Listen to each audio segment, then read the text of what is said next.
Hello students, इस chapter की summary पढ़ने के बाद अब हम आपको कराने जा रहे हैं कुछ इम्पॉर्टेंट क्वेश्चंस जो मैक्स मार्क्स के थ्रू आपके तक पहुंच रहे हैं। विद्या पब्लिकेशन ने आपके लिए मैक्स मार्क्स सीरीज़ मार्केट में उतारी है, तो आप इनको ज़्यादा से ज़्यादा पढ़ें और ज़्यादा से ज़्यादा स्कोर करने की कोशिश करें। मैं हिमांशु अग्रवाल आपके सामने इस चैप्टर के कुछ इम्पॉर्टेंट क्वेश्चंस लेकर के आया हूं जो मैक्स मार्क्स ने, विद्या पब्लिकेशन ने के एक्सपर्ट्स ने आपके लिए बनाए हैं। चलिए तो सबसे पहले सॉल्व करते हैं question number 1। Question number 1 is the half life of a reaction is halved as the initial concentration of the reactant is doubled, the order of reaction is. बहुत आसान क्वेश्चन है, मुश्किल क्वेश्चन है नहीं, डायरेक्ट फॉर्मूला बेस्ड है। देखो जो half life होता है, अगर तुम्हें किसी का भी फाइंड करना है तो 1/n-1 इस फॉर्मूले को ध्यान रखना।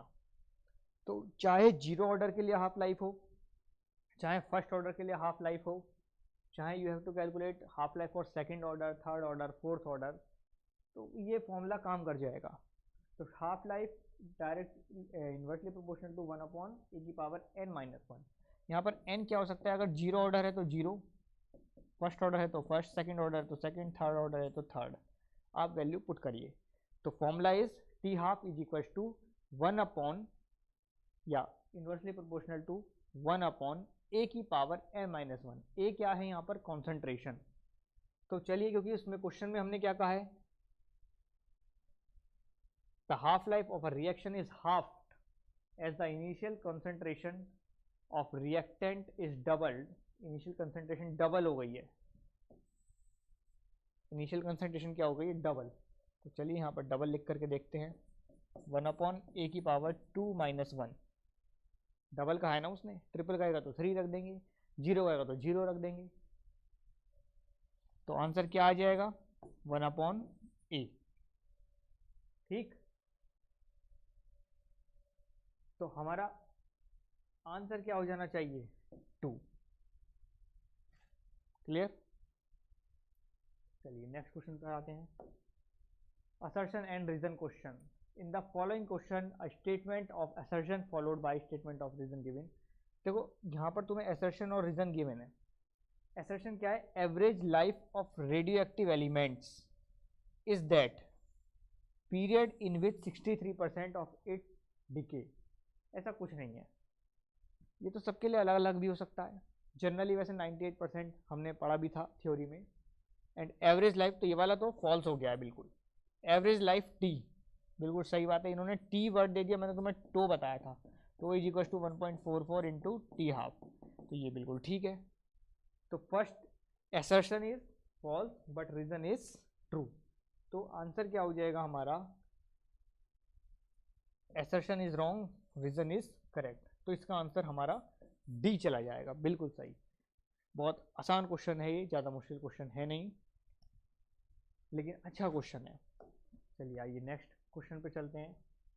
For the reaction H2+2NO gives to this, और आपके सामने एक टेबल दे दिया है।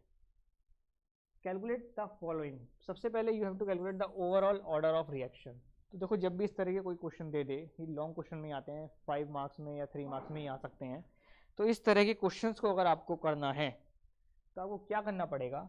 सबके लिए रेट लॉ बना लो।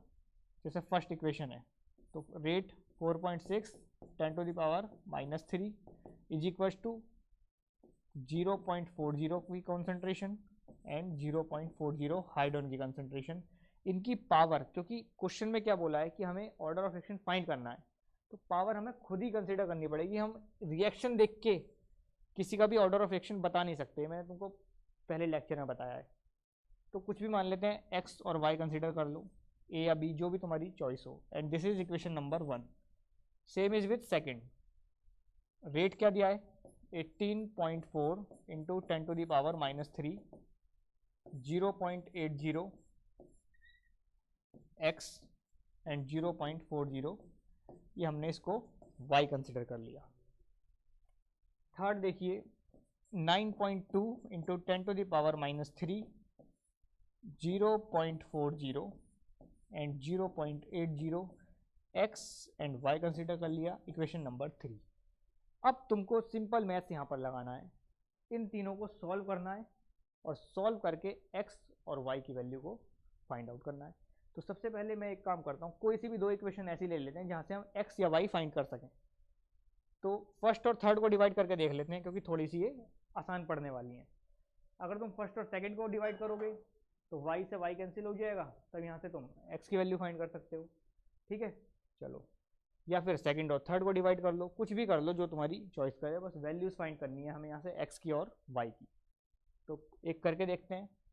4.6 मैंने फर्स्ट और थर्ड कंसिडर कर लिए, इंटू 10⁻³ इज इक्वल टू 0.40 की पावर x एंड 0.40 की पावर y डिवाइडेड बाय 9.2 10⁻³ 0.40 की पावर x एंड 0.80 की पावर y। ठीक, तो देखो ये वाला पोर्शन तो कट हो गया, यहाँ पर क्या बचेगा 1/2 और इधर क्या बचेगा अप्रोक्सीमेटली 1/2 ही बचेगा। तो मैं इसको इधर सॉल्व कर रहा हूँ, 1/2 इज इक्वल टू 1/2 की पावर y। तो y की पावर कितनी आ जाएगी 1। समझ में आ गई बात। अब इस y को जो है वैल्यू को, अब इन किसी भी दो को आप डिवाइड कर दो। अब हमें क्या फाइंड करनी है y की value. We have calculated value of x और y, किसी को भी एक को पुट करके यहाँ से आपकी x की वैल्यू भी आ जाएगी।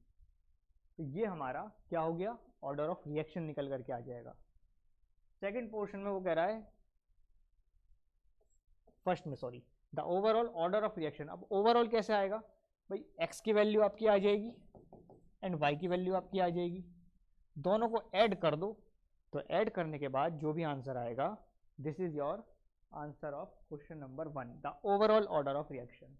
रेट लो, अब जब ओवरऑल ऑर्डर ऑफ रिएक्शन आ जाएगा तो रेट लो किस तरह से लिख सकते हो, रेट इज इक्वल टू के H2 की कंसंट्रेशन एंड NO की कंसंट्रेशन। NO को मैंने क्या कंसिडर किया था इधर x and this is y। तो जो भी आपकी x की वैल्यू आई है, NO था मेरा x और H2 था y।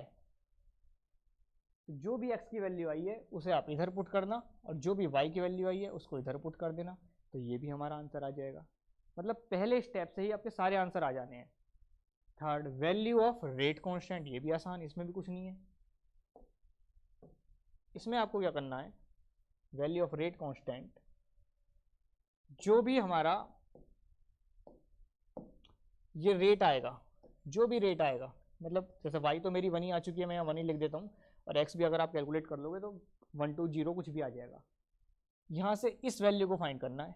तो इस वैल्यू को कैसे फाइंड कर सकते हैं, पीछे थ्योरीज में सीखा था, रेट k की value is equal to, normal maths लगा दो, k की value is equal to rate upon concentration of hydrogen जो भी आया है 1 एंड कॉन्सेंट्रेशन ऑफ NO जो भी आएगा, मैं x और y की टर्म में लिख रहा हूँ। उसके बाद रेट की यूनिट क्या होती है, मोल पर लीटर पर सेकंड।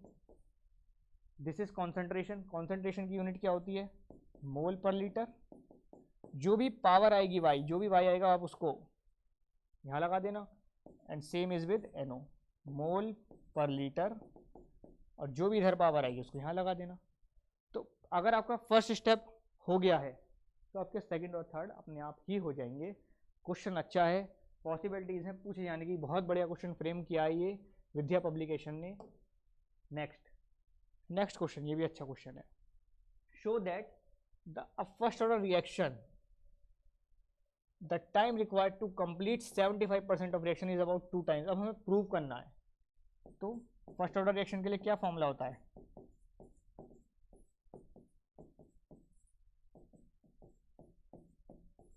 ये फॉर्मूला होता है। अब क्योंकि हमें दो चीज़ों के लिए बताना है, 50% एंड 75%, तो फॉर 75% एंड फॉर 50% दो फॉर्मूलाज हम बना लेते हैं। टाइम हमें बताना है, T1 75 के लिए ले लेते हैं 2.303 upon K we don't know what is K, log initial concentration, क्योंकि परसेंटेज में दिया है तो परसेंटेज में इनिशियल आप हमेशा 100 लोगे और फाइनल कितना बच जाएगा 100 minus 75। So this is equation number 1। इसको और थोड़ा मैं सॉल्व कर लेता हूँ। T1 is equal to 2.303 upon के लॉग 100 अपॉन 25। अब यहाँ आ जाओ, same T2 is equal to 2.303 upon के लॉग कॉन्सेंट्रेशन कितनी है 50%, तो इनिशियल तो 100 ही होगी, बाद में कितनी बची जाएगी 100 माइनस 50।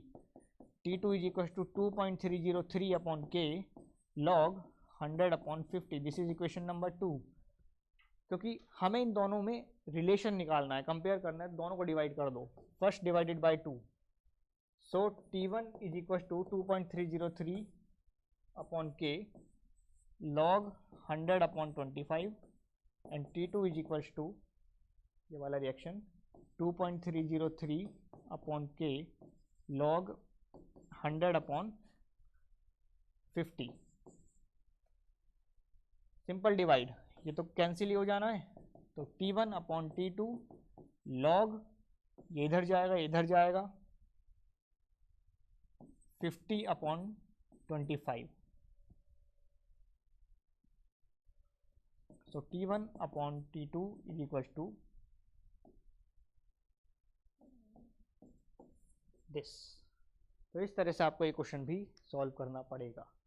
क्वेश्चन बढ़िया है, इसको नोट कर लेना कॉपी में पॉज करके। चलो next, a first order gas phase reaction. आपको एक रिएक्शन दे दी इस तरह से, टेम्परेचर दे दिया 400, रेट कांस्टेंट की वैल्यू दे दी इतनी, परसेंटेज में है, इसका मतलब किस चीज़ का यूज़ होना है, इनिशियल और फाइनल कंसंट्रेशन में 100 का, डिकम्पोज हीटिंग 900 सेकेंड आपको टाइम दे दिया, और एंटी लॉग इसमें लगेगा। पर CBSE के सिलेबस में ऐसा है कि अगर आप एग्ज़ाम में एंटी लॉग तक भी आंसर छोड़ जाते हैं तो आपको फुल मार्क्स देने का प्रावधान है।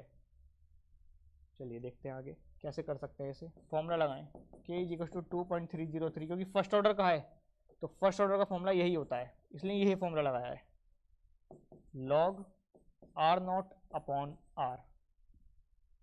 ठीक, अब मुझे यहाँ क्या क्या चीज़ें पता है, मुझे यहाँ टाइम पता है, 900 सेकेंड दे रखा है ना, तो यहाँ 900 लिख देंगे। लॉग R0 अपॉन R, मुझे ये पूरी वैल्यू को फाइंड करना है, लेकिन उसने परसेंटेज दे दिया तो R0 में 100 कंसीडर कर लूँगा, और बाद में 100 माइनस इसको x या r कुछ a कुछ भी लिख सकते हैं। k, जब तक मुझे k नहीं मालूम पड़ेगा तब तक मैं ये वाला वैल्यू फाइंड ही नहीं कर पाऊंगा, क्योंकि दो वेरिएबल में से एक वेरिएबल तो पता ही होना चाहिए। अब इसको किस तरह फाइंड कर सकते हैं, k is equal to 0.693 upon T half. ये फॉर्मूला होता है फर्स्ट ऑर्डर के लिए, फर्स्ट ऑर्डर की ही हम बात कर रहे हैं, फर्स्ट ऑर्डर ही हम पढ़ रहे हैं, तो फर्स्ट ऑर्डर के लिए ये फॉर्मूला होता है टी हाफ का, and T half is equal to 0.693 upon K. तो यहाँ से आप k की वैल्यू निकाल लो, और टी हाफ आपको दे रखा है फर्स्ट ऑर्डर रिएक्शन कितना 0.693 अपॉन 60, ये टी हाफ दे रखा है, तो यहाँ से आपकी k की वैल्यू आ जाएगी। इस k की वैल्यू को इधर पुट करना,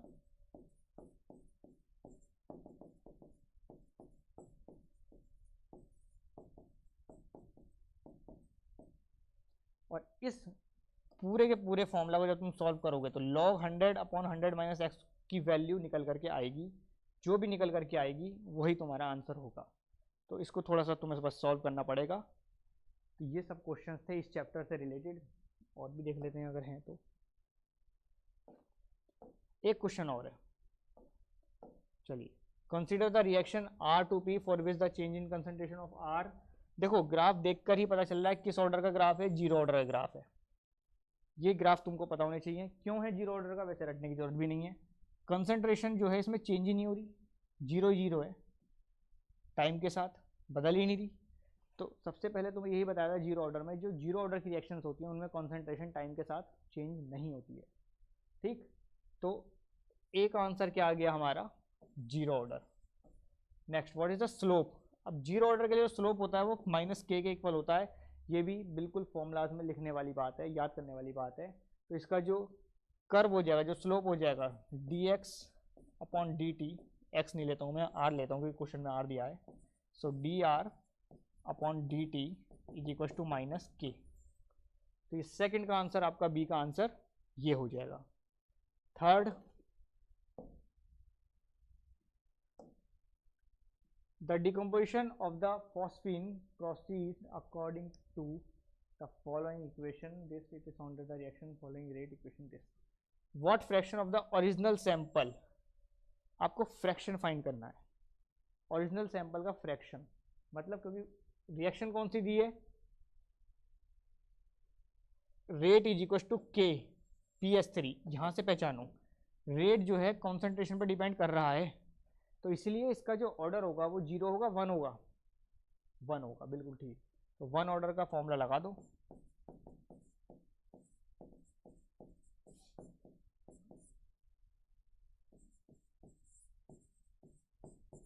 तुम्हें क्या फाइंड करना है, साफ साफ दिया है what fraction of the original sample of PS3 remain behind after 1 minute. तो k की वैल्यू यहाँ पर आपको दे रखी है